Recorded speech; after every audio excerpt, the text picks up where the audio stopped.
Mm. Maraming salamat sa Corilla family. Unang-una kay Erica Faith. Sa kanya pong gulang, hindi po siya nagtatantrum. Lagi po siya dumadalo sa gawain. Ganun din po kay Sister Bebot, sa kanya pong all support sa kanyang asawa.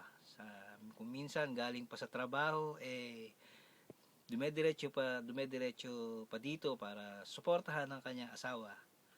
At ganun din po kay Brad Curry. Maraming salamat sa iyo dahil sa ginawa mong sa amin dito.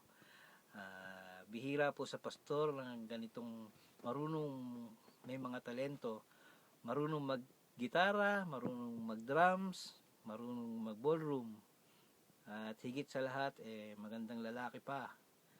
Meron kaming something in common. Parehas kaming magandang lalaki.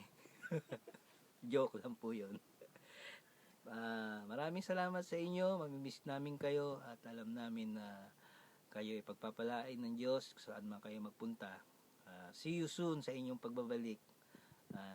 God bless.